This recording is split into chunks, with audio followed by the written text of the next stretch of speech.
So to begin with, just standing and thinking about our standing posture. Always the sort of the center of the practice, in the sense that everything radiates out from this and feeds back into this, whatever you're interested in the art. And also important because it's a very direct way of beginning to focus our attention, and it's difficult to sustain the focus of our attention. So we get used to coming back to this. So as we become familiar with the qualities of this posture, not necessarily the actual posture itself, because we use various postures, then we have a sense of what we're coming back to, and that's important. The sort of generic term that I like to use for those qualities is the Chinese term Zhongding, which I translate or interpret, rather, I'm not a Chinese translator, as central equilibrium. It's just a term, it's just a term that I will use as we go through the session. The whole point is to try and find your alignment with the pull of gravity. Actually, that's probably a full statement. We'll say the whole point, but the initial thing is, how do we respond to this force that acts on our body the whole of our lives? We can either choose to strain against it or to find a way of working with it. Your feet should be hip width apart, toes pointing forwards, or they can be slightly turned out, but you really want, as much as possible, everything pointing in the same direction. If I'm standing like, say, this, one foot turned out, and I'm trying to look this way, I'm twisting my leg up, and so on and so forth. Think of your body as being a bit like a drain pipe on the side of a house. It's not a very romantic image, but it's very accurate, because if the drain pipe is well built, and if it's in line and it's well fitted and so on and so forth, the water flows straight down. And in the same way, we want that feeling of gravity flowing down through our body. From the side, try and have your weight a little bit forwards. I'm exaggerating now, and you'll see that I'm quite tilted over. And just allow the correction, not by pulling the shoulders back, which is often the first response, but rather by letting the hips settle back, knees soften, and we sit into our legs. And then bringing your attention to the middle part of your body, between hips and waist, and just begin to turn slowly. Arms hanging down from the sides, being quite heavy and very loose. You're not having to make your arms do anything. You're not either trying to make them move on the one hand, or on the other, stop them moving. It's the turn in your center that is going to move your shoulders, and when the shoulders move, if you're not resisting the movement, your arms will follow. So nice and straightforward. It's a useful exercise to warm up with, to prepare, and also for exploring some of the key principles that we try and develop, cultivate through the different exercises. Have a think about what's supporting you. Obviously, the ground is supporting you, and equally, obviously, perhaps your legs.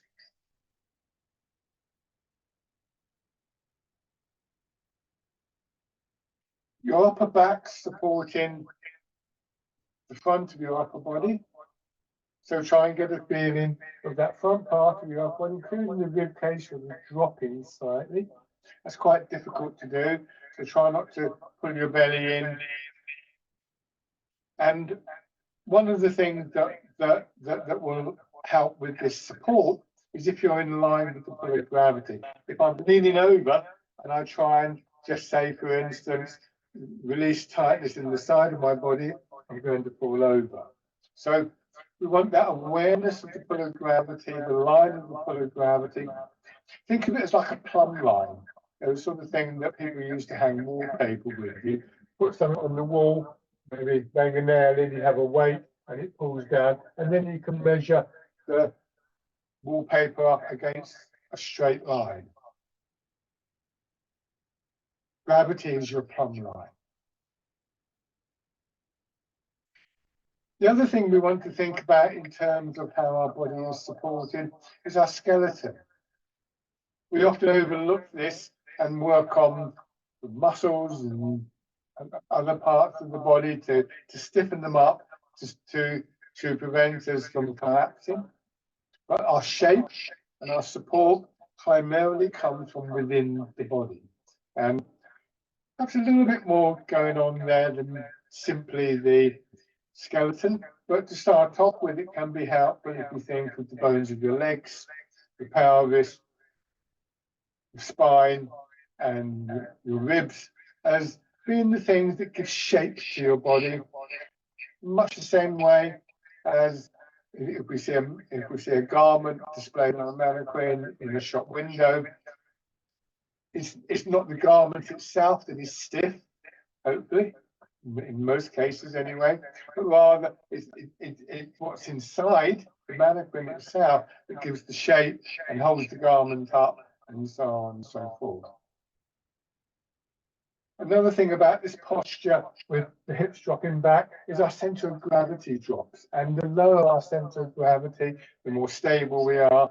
And the lower our center of gravity, the more likely we are to release tightness. And all these things interact. It's not one thing or the other. This is a very holistic view of our body. One of the characteristics of this posture that I was referring to, for me, is that when we start to release that tightness in our body, that stiffness, we get more space. It's like if you're wearing a shirt that's half a size too small and you go to lift your arm, say, you meet resistance from your garment. If it's half a size bigger, then it's much easier to move. And in the same way, if we can avoid the stiffening of soft tissue, muscle, tendon, ligament, then we have more space for movement. It's not that the muscles aren't being used. They're there, but they're well within their capacity and they're not having to strain. And we're not asking to do impossible things. It just helps to generate the flow of the movement, and we can think of that in terms of the movement of various fluids within the body, like the blood and the lymph. For instance, we could think of movement as being physiological functions like breathing, digestion, circulation. But we also start to get a sense of connection in the body. Our hips do something, our shoulders and our arms respond. When we start to tighten up, it's almost like we've placed a barrier on those connections. And that sense of connection, often associated with a feeling of rhythm, gives us a sense of continuity, connection to the body, and leads us to this sense of a whole body movement, a whole body energy.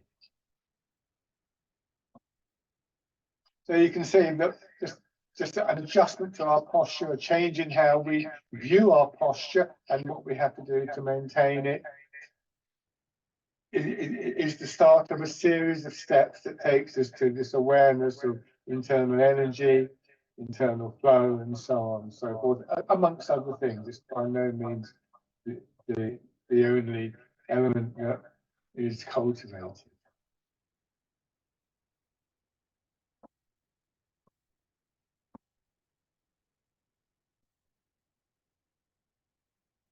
At the moment, our arms are very loose. Now, what we want to try and do is, without stiffening up, without tightening up, turn your hand palm forwards, just raise your hands a little bit.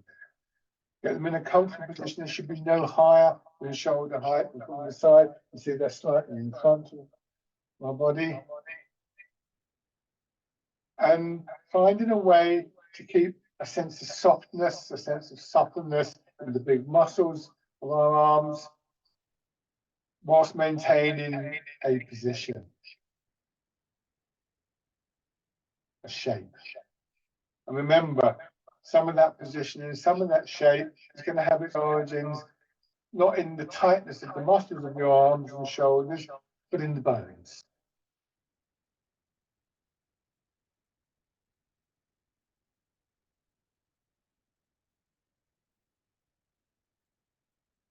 And then just let your hands drop down. So coming back to this basic posture, just giving a bit more time to feel what's going on. As I stand, I'm going to use this pole to illustrate. I talked about the plumb line. Well, if we imagine that this center line is the plumb line, then I can begin to line myself up with that. Hopefully, if I've got it right, I think I have. If it was in the middle of my body, the pole will be coming out the crown of my head, and from the front, you see, when it would come out the crown of my head, and it would actually, it's a little bit too far forwards there. It would actually be back there somewhat, but I can't put it through. So this is an important reference point. This is our plumb line, and what we want to do from here is just to begin to rock our weight forwards and backwards in our feet. So we pivot from our ankles. If you find this happening, you've gone too far. So just moderate the movement until you feel that your weight is moving from the majority of your weight, shall we say, from the balls of your feet to back to the front part of your heels and forwards again. So again, we can refer to the center line of the body. And I can think of this in two ways. I could do it like this. So you see there, I'm maintaining that line through my body, even when I'm at an angle. I'm not doing this, drop my head down, or whatever. And I can also keep it in my mind as a reference point. I can go back there, I can go forwards. The center line is still there, the plumb line is still there in my awareness. If I go too far from that plumb line, I fall over again, or have to take a step, and so on and so forth. So this little exercise of just rocking your weight forwards and backwards helps us to find the correct position for that center line and for where gravity ends up in our feet, where our weight ends up in our feet.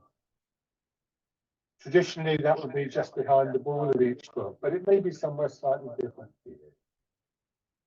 And we have the parameters of the movement that even here, slightly forwards, slightly angled, I'm still not having to grip tightly. If I go too far, then I do.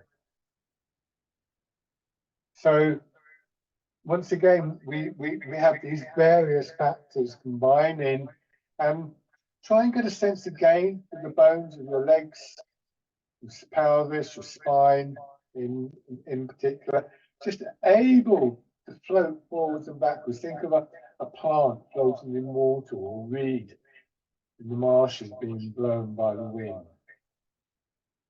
So we have a little leeway. We're not rigidly stuck in that upright stance. And in fact, some of the exercises will take us well out of that. But once again, we're just establishing central equilibrium as the sort of baseline of our posture. So bring your weight to that point of equilibrium, and then instead of going forwards and backwards, let your hips drop back a little bit more, and then push up. Don't lock your knees back, so come up to this top position, knees slightly soft. Drop down, try and just release tightness in the lower part of your back, because if my lower back's tight, if you watch this, my pelvis can't adjust, and that will start to pull me back. If I can release in the back, then my pelvis will adjust and I can sit into my legs. As we do this, the whole body seems to flow downwards into our feet, and then from there, push back up again. And that same feeling of movement all the way through our body, possible right into our bones.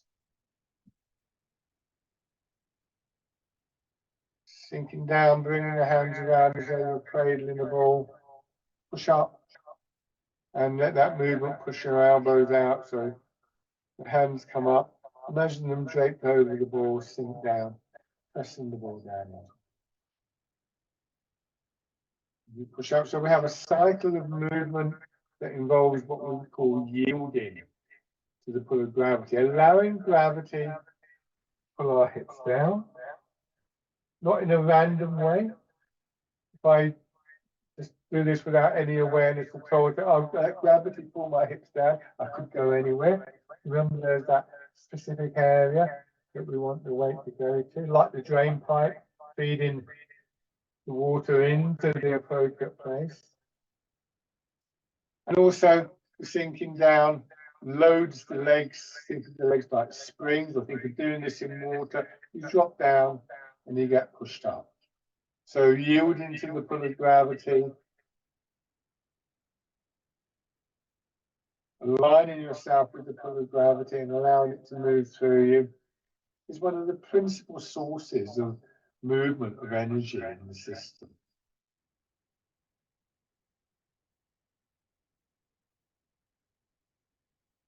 I call this exercise rooting down because it encourages that dropping of our center of gravity, which is a really key element if we're interested in developing our stability and mobility.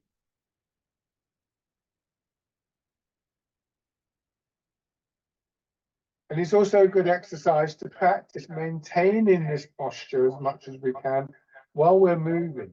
In practice, we find that almost every time we move, something goes a little bit out of line. And to remedy that, don't be in a hurry.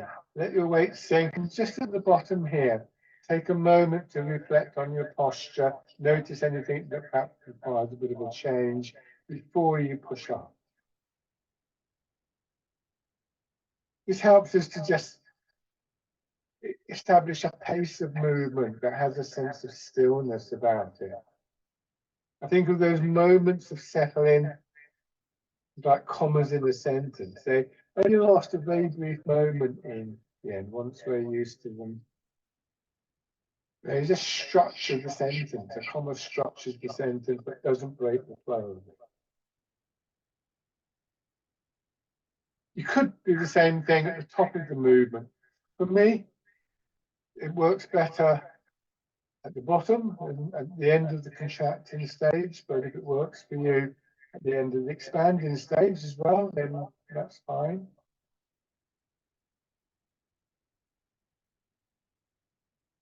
Now, sinking down, turning your hands out. Same thing in your hips. Pushing up. This time your hands coming out to the sides and then down. This exercise is called the wild goose. It has a very strong image associated with it. And having brought our attention into our body by being aware of our posture, we really work on that area, in that area where body and mind, as we think of them separately, blend. In fact, we've got three elements. The body, obviously, is involved, our mind in a very broad sense, our awareness, and the movement itself, the energy, all coming together. And it may be that the image of the bird in flight associated with the exercise of the wild goose is an image that conveys some kind of quality, movement, fluidity, of grace. And we begin to understand that when our minds are focused in our body, we can begin to use imagery, amongst other things, to actually help to convey qualities and affect the movement. And then another variation is to let your hands cross in front of your belly, push up. This is parting the clouds. So not every image is going to work for you all the time. And the name of this movement, for a long time, I didn't bother with because a little bit silly, really. What was the point of parting the clouds? Then I realized that actually if you have one of these grey, cloudy days and then the sun comes out, you get this lovely feeling of expansion and opening up. And that's very much a feature, I think, of this exercise. So what an image conveys can be very variable. It could be quite abstract. It could be a very direct thing. The important thing is to realize that all these qualities are intentional, consciously intentional. One more time.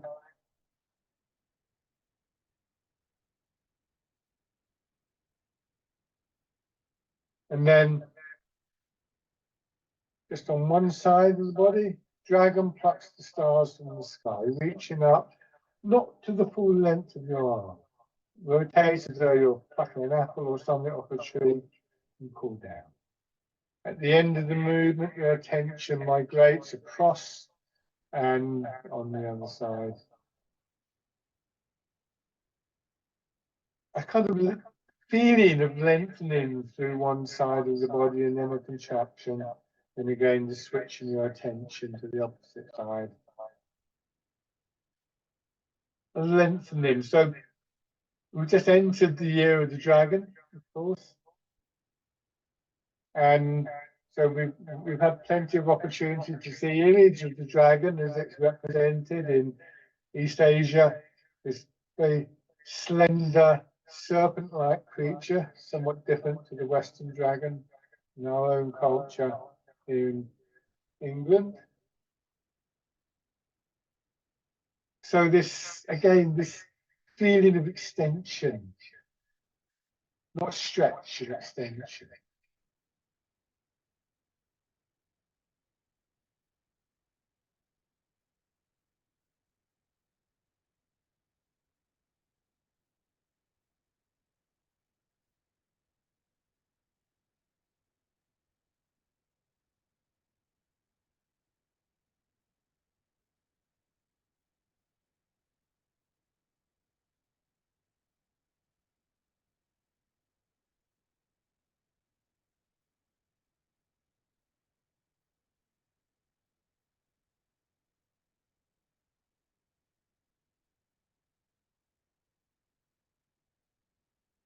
One more after this one.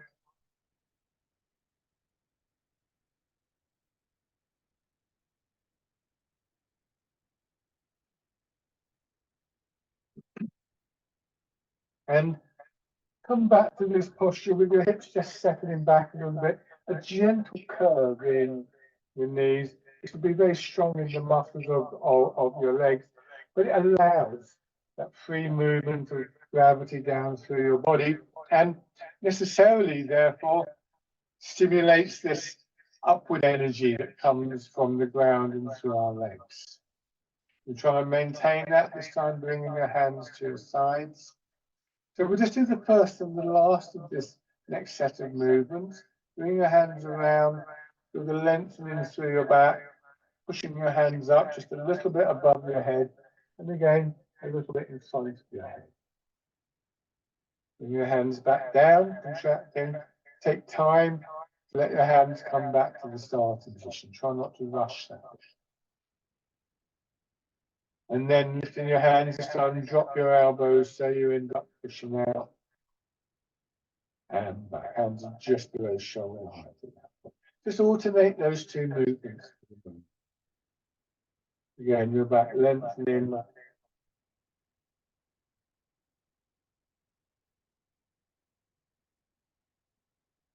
And then broaden.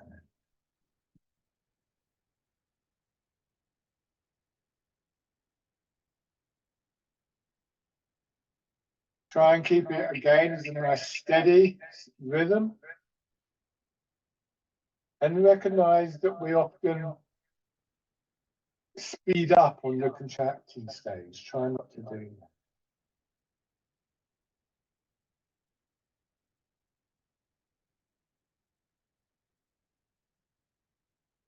This time, start off in the same way.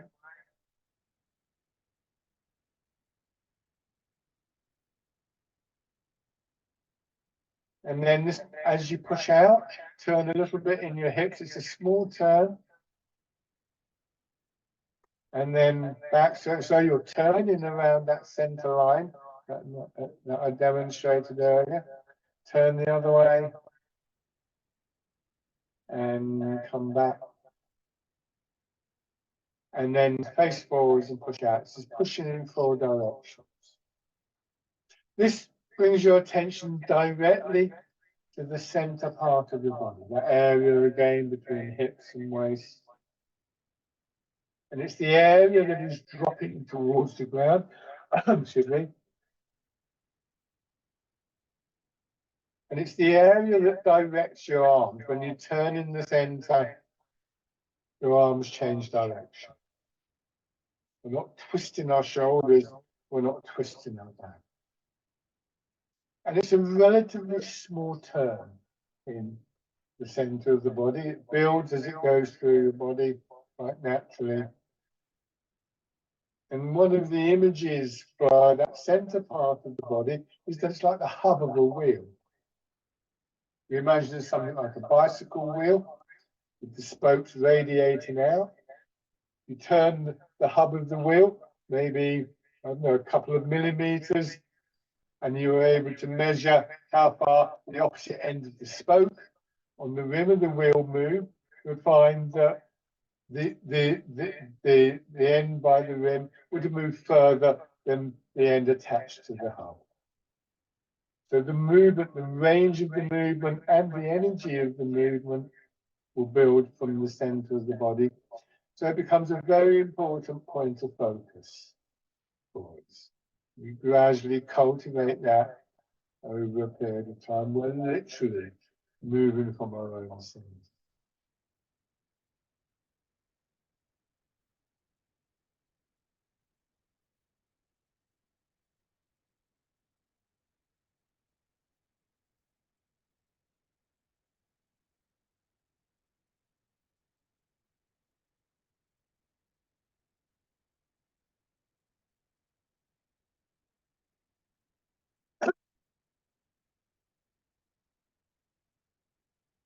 Maintaining this posture, changing now.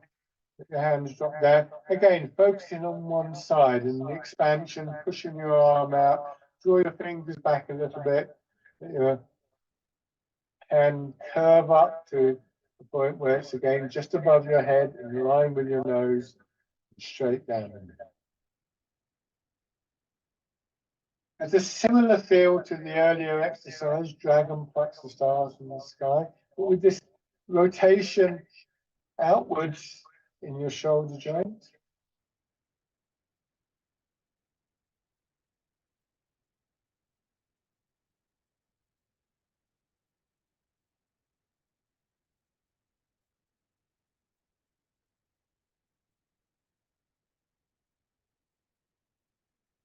And then, if it's comfortable from this position again, you turn. If you find that in turning you're putting a strain on your back or your shoulder, then leave the turn out. It's not that important.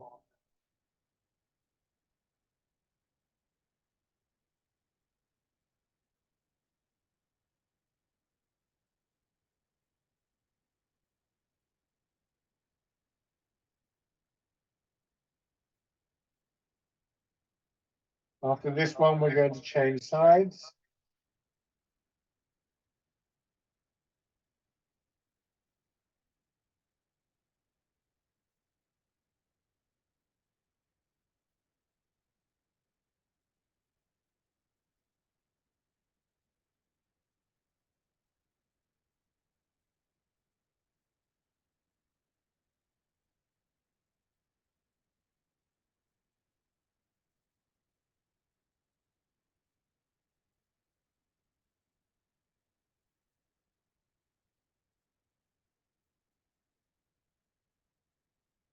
And then, again, if it's comfortable, add the turn.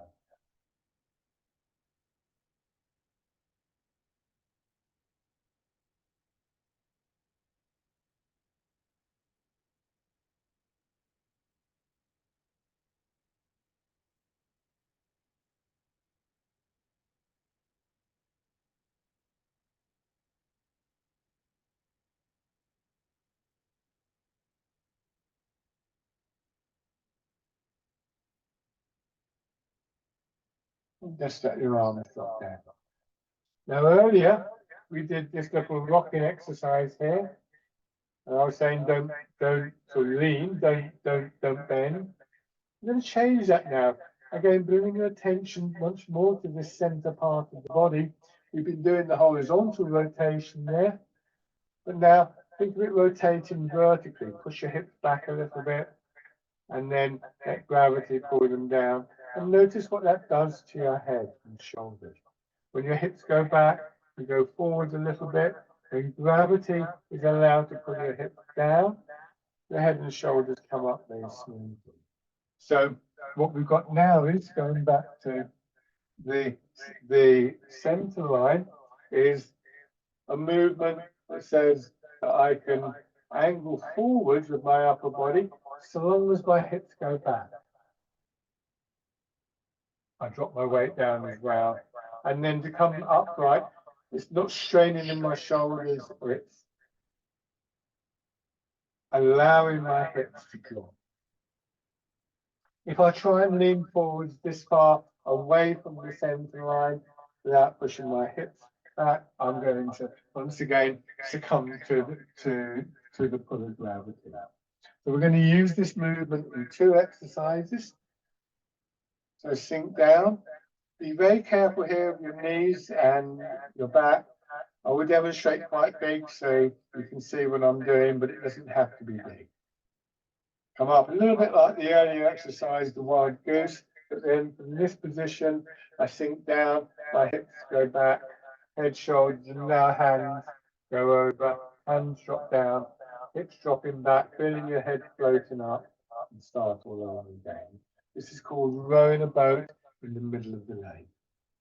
It isn't the case in Tai Chi that the big movements are always the best. In fact, sometimes doing a smaller movement means that we engage other elements in our body, not just the big muscles of our back and our legs, but various other depths of movement, depths of flow. So even if you do feel that you're physically capable of doing a big movement here, it's worth trying to do it quite small sometimes just to see what there is to learn from that.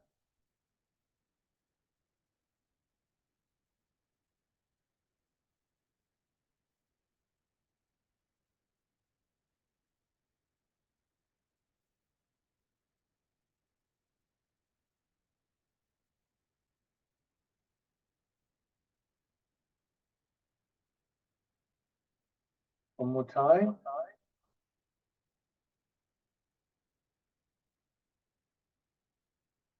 And then the second exercise combines both rotations. Start with your hands in front of your hips. So if I turn from left to right, right to left, my hands move with me. Turn in one direction, push your hips back and let that push your hands forwards. Swing your hips around to the other side and then let them drop down and come back to the same position. Once again, very carefully in the opposite direction. Just let the arms get drawn around in a smooth circle. This is polishing the table. That image doesn't appeal. Then imagine you've got a big ball in front of you. And what you're doing is you're rolling the ball around. Again, hips going back, counterbalances the movement.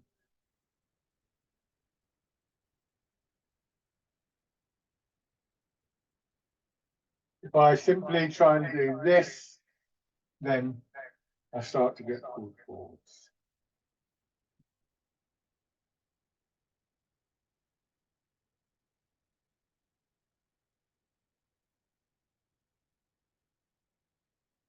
One more time.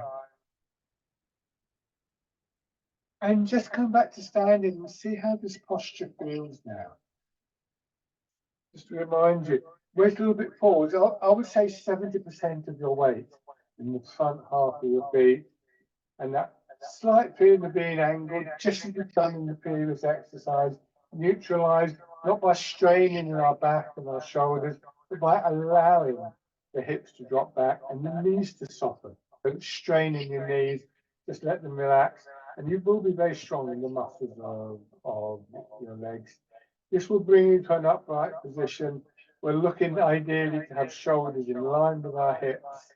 So as I stand here, my arms drop straight down, and we should be looking for something like the middle or the ring or the little finger of your hand, be on that line from shoulder to hip to ankle bone.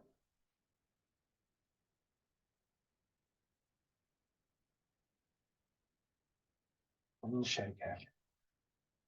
So those last two exercises give a very practical bent to this. It's one thing to stand when you don't have to do anything else and be in line and so on and so forth. And as I said at the beginning, that's always a really important starting point for us in Tai Chi.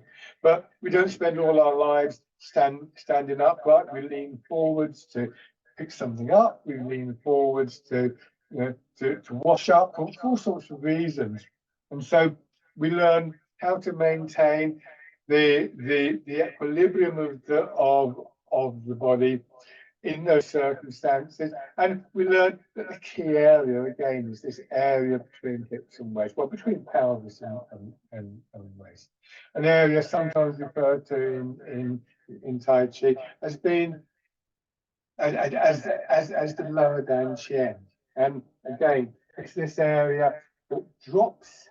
So this is our center of gravity, if you like, dropping to the ground. It's the area that we bring our attention to strongly when we're looking to just get a sense of what the body's doing.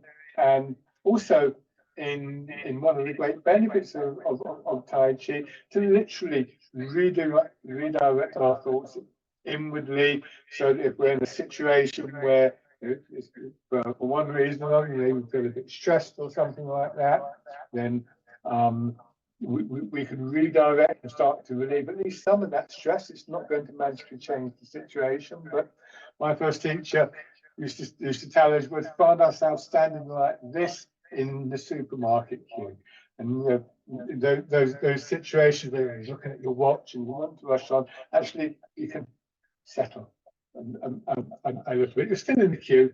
It's not going to change, but it might give you an idea of what you want to do about it. But you don't have to take on board that stress and that tension. So we get used to focusing into this area, and it's useful because when we do a movement like this or this, we realize we don't have to try and do anything particularly special with the arms. All that happens is we move here and the arms will respond to that, just as they did in this initial exercise. I turn one direction, my hands move there. I turn the other way, my hands move there.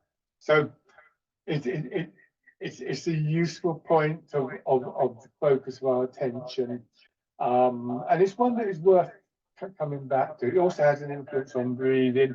And finally, if we think about this movement here and this movement here, this is where the expansion starts. If you imagine you have a ball here or a balloon, and the balloon inflates, and when the balloon inflates, it inflates in all directions, so it will push down to the ground, reinforce the sense of root, the sense of stability, but it also means that the whole body begins to feel that expansion. We're going to change the stance now. So from the parallel posture, turn one foot out, and this is an angle you can play about with, and step straight forwards with your other foot. Notice that I've retained the width of my step. So what is sometimes done is that the lines are referred to as tram lines. But use these shorter sticks here, get them in the right position, straighten it up. That would do a little bit too wide.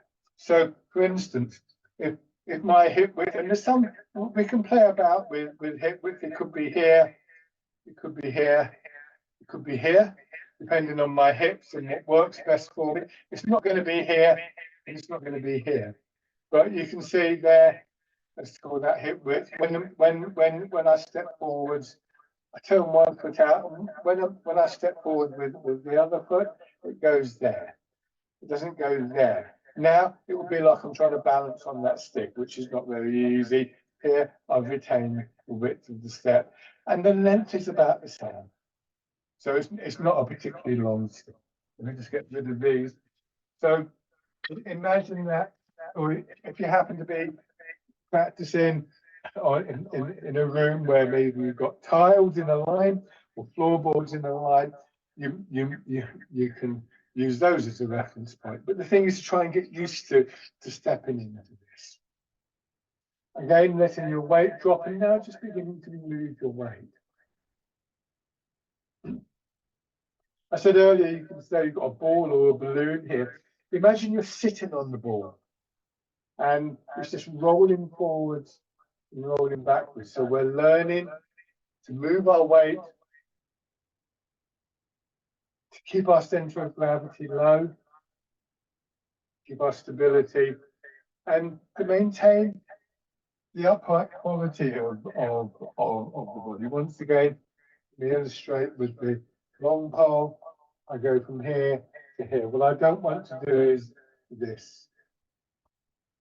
If we were in a hurry, walking or something like running, then it's perfectly legitimate to use the upper body, but it's not what we're doing here. And this often can give us insights into everyday walking, in particular, maintaining our stability whilst we are in movement, which can be difficult.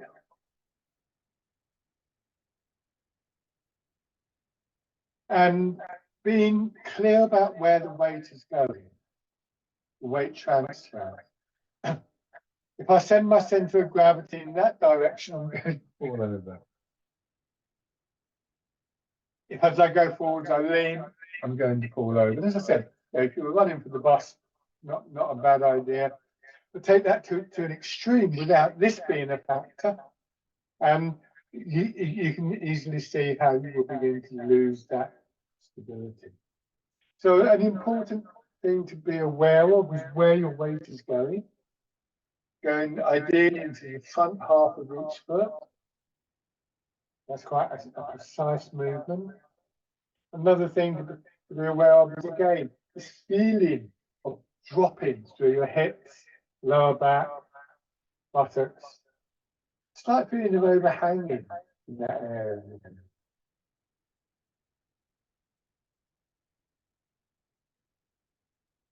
Trying to maintain the alignment of your pelvis, the pelvis remaining level to the floor.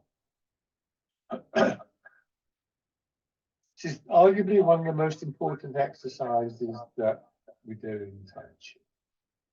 And go into your back foot, be careful of your knees, just gently raise your front toes. So more of your weight now begins to flow down through this leg. Try not to do this because now your weight is pulling you back. So think about that upright position. You can turn the front foot out a little bit, please. Go forwards, push your back knee forwards. Feel how that makes your hip drop and brings your heel up. And once again, looking to find that line that allows your weight to move, to flow down through the leg. Here, you can see as much as possible. This is what I'm doing. I don't want to be out here because I fall over. Actually, mostly what happens is we don't fall over. What happens is we begin to stiffen up. And we lose that sense of space within the body, that sense of movement and energy within the body. And then just bring the foot in. Push out to the hip width position again. Effectively, what we're trying to do is to be stable through this process of releasing tightness in the body, by relaxing, not by stiffening up. Now, that's quite a difficult thing for a lot of us to do. It's counterintuitive to begin with. So we need to learn what's involved in this, and it can be interesting to say, for instance, here, I've got my hand on the wall there. It's often quite revealing, not just if you're feeling a bit unstable, but when we don't always appreciate the amount of tightness that we're carrying in our body. Just having a little bit of support there encourages us to release a bit more. And I still find that is a factor after over 40 years of practice.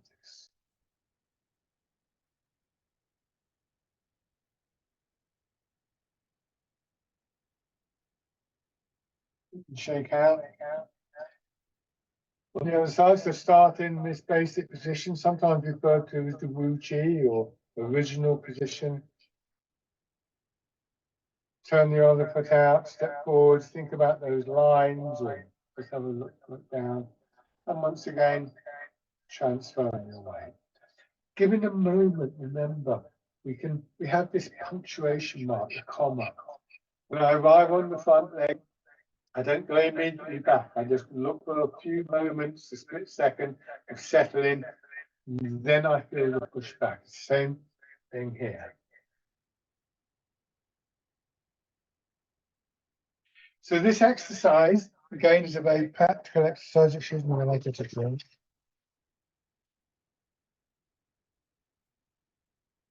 Because again, it's one thing to feel stable and aligned and rooted and so on and so forth when we're not having to move, but as soon as we start to move, things can go wrong. As soon as an element of change comes in, it can disrupt the physical, energetic, and mental elements of that central equilibrium very easily. So one of the things that I think is very important in Tai Chi is to realize that built into the system is this quality of stillness, the comma in the sentence on a regular basis starts to give us an opportunity, and as I said, it's only a split second in the end, an opportunity to just recenter, to root down, to realign our posture. So then, just pushing the back knee forwards, feeling that slight drop in your hip as you do, and maybe feeling that when you raise the front toes. So it's a bit like steering a car or riding a bike. You never go in a straight line for very long, but you learn to quite intuitively adjust. You don't have to think about it all the time. So an awareness of where you're going or where you want to get to, which is central equilibrium. An awareness of what that means in terms of the structure and the mechanics of your body slowly become things that are quite natural and automatic to us, just as if you drive or cycle. Changing gear isn't something you have to put a lot of thought into. So if you practice this exercise, you'll learn the factors that are involved in maintaining that central equilibrium in all its aspects, body, mind, and energy, whilst in movement, whilst experiencing change in the environment around you. And then stepping in.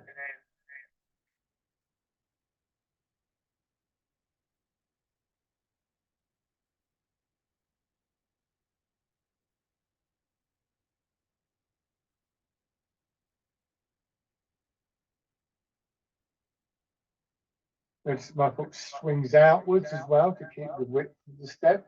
This time, bring your foot in. Again, you just put your toes down there, settle, and take a step through, either forwards or backwards, depending where you've got the space. Doesn't matter. So just basic stepping with a structure that helps to maintain that sense of flow, that sense of movement, change direction. If you're going backwards, a little bit of extra care as you go back. Most people find the backward stepping more difficult.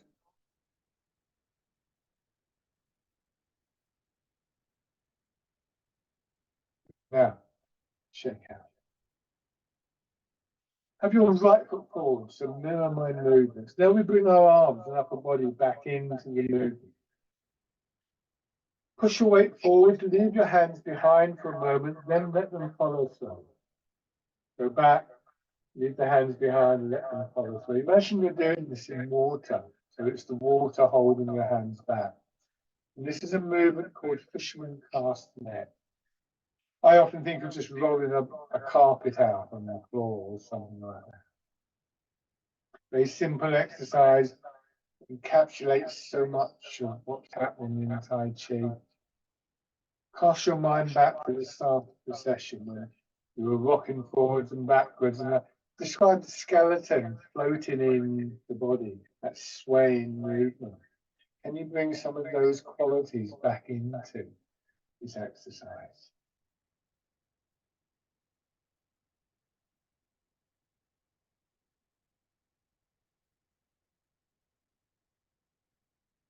So fisherman cast the net.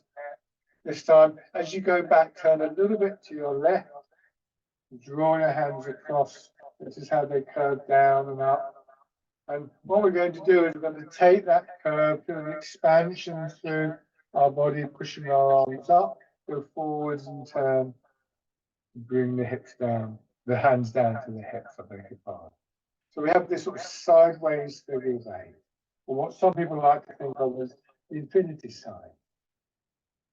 And the basic change that we've made here is to turn in the center of the body.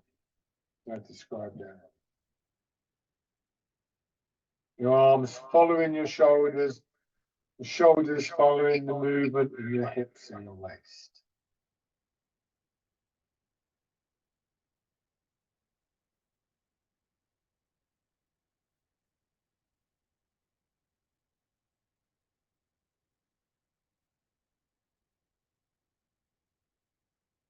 Keeping your body upright, just letting your arms move as far as the sense of the expansion in the movement, the expansion in the energy takes them.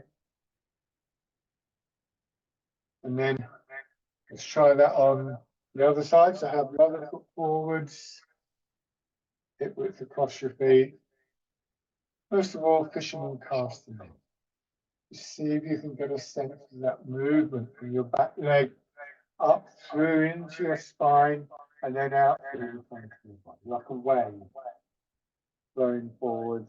And then from the front leg back the same way into your back. Once again, still taking time to settle, to sink down. Remember, it's the downward movement, the yielding to the pull of gravity that creates the potential for the expanding man.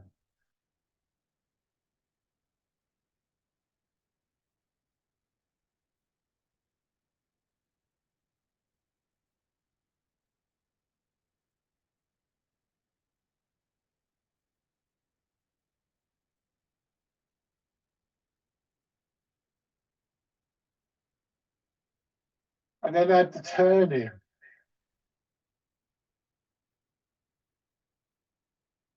And bring your attention to the expansion in the body, pushing your arms up. And then the contraction going down as you sink into the front.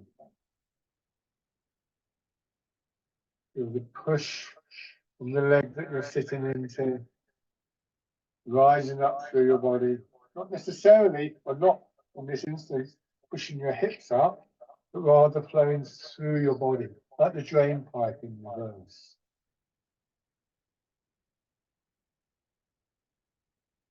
And then, if you're comfortable with this, again, I'm going to turn my front foot out a little bit, depends which direction you're going in.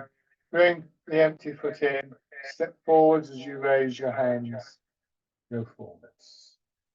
Or you can do it in the other direction.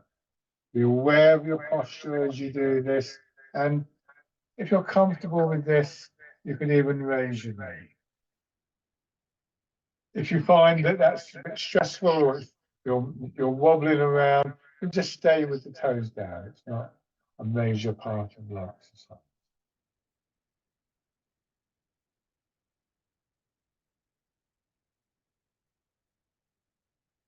And then back the other way.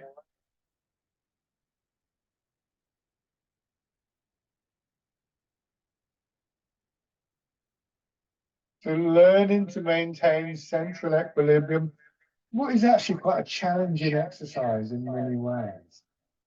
Learning where we need to release to allow gravity to pull us down, how we maintain our alignment and so on and so forth, how we maintain central equilibrium in these circumstances. Really good help. Now, just rub your hands together and starting on your face with the pads of your fingers, tapping over your face.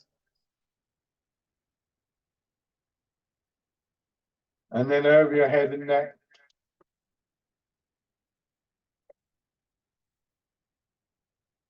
Down to one shoulder and your arm. This will help to just take some of the stiffness out of your muscles on the other side. And it's also another good exercise for bringing our attention into our body.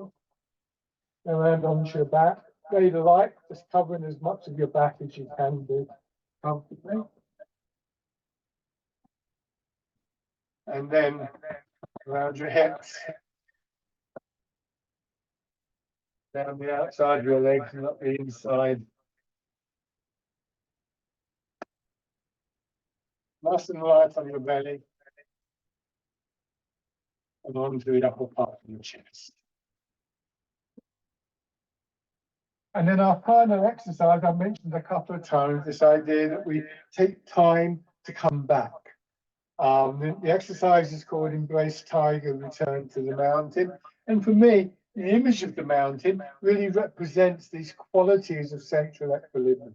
The stillness, the solidity of it, it's a strong image, the rooted, obviously you could argue that mountains represent a very strong sense of rooted, but also the sense of spaciousness, the openness that I was talking about. Qualities that we want to maintain, but which inevitably get lost in the encounters of daily life, the tiger, but which we can come back to. So sinking down and then pushing up, the arms coming out, much like the wild goose, but now wrapping around as though they're going to hold the ball against your chest. Draw in, feel your hips beginning to yield to the pull of gravity. And as you sink down again, settling in before we push up.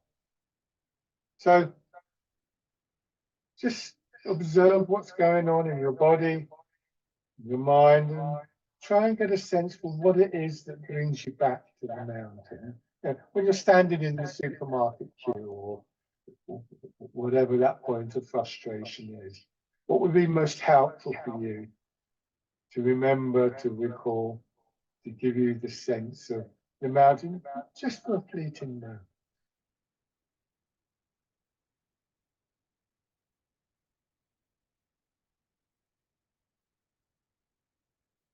And then come back to standing, take a couple of slow, gentle breaths.